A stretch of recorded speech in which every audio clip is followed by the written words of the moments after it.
Bonjour. Il y a eu le silence hier, la stupeur, la réflexion et aujourd'hui des questions. Que signifie le résultat du référendum suisse sur l'immigration? Quelles sont les conséquences? Métro y voit le spectre d'un repli nationaliste sur le continent. Pour Le Monde, c'est toute l'Europe qui est bousculée par ce refus de l'immigration. Le journal relève que la première réaction est venue de l'extrême droite par la voix de Marine Le Pen. Elle a salué la lucidité du peuple suisse.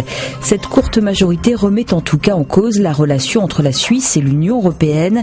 Et y aura-t-il contagion, se demande Libération, qui relève que ce vote a suscité la consternation dans de nombreuses capitales, mais qu'il a été bien accueilli par la droite française. L'Union européenne, pour stopper cette vague, pourrait bien faire un exemple en remettant en cause les autres accords bilatéraux qui la lient aux Helvètes. Le bras de fer ne fait que commencer, alors que s'approchent à grands pas les élections européennes, estime Le Figaro, qui voit un signal d'alarme, un tocsin même pour l'Union européenne. C'est un signal fort envoyé aux eurosceptiques. Le Parisien aujourd'hui en France choisit ce mardi un repli sur un problème franco-français qui a des allures de titre de film d'action. 60 jours pour trouver 50 milliards. C'est le challenge du gouvernement qui présentera dans 2 mois son plan d'économie.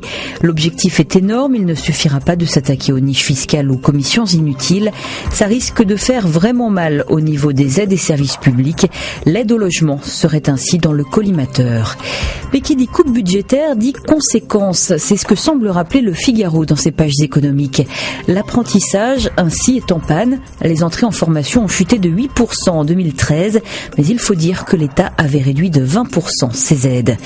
Noir c'est noir, direz-vous. Rassurez-vous, il reste la poudreuse et les JO pour sourire. Il a été magistral, s'exclame en une l'équipe ce mardi en saluant la première médaille d'or de la France, remportée par Martin Fourcade en biathlon. Il serre dans ses bras Jean-Guillaume Béatrix qui complète l'ouverture du score de sa médaille de bronze. Il suffit parfois de pas grand-chose pour se raccrocher à la vie, quelles que soient les circonstances, et c'est l'image du jour à revoir dans le gratuit 20 minutes. L'expérience est menée au centre pénitentiaire de Château-Thierry dans l'Aisne. Chaque semaine, un chien visite les cellules des prisonniers les plus en difficulté, ceux qui sont repliés, mutiques, qui ne se soucient plus d'eux-mêmes. Et ça marche, la présence est réconfortante, sans jugement. Gérard, ainsi, est le premier à attendre l'animal qu'il couvre de petites attentions. Ici, je ne me coupe pas, dit-il, dans les autres prisons, je me taillader les bras. Bonne lecture, à demain.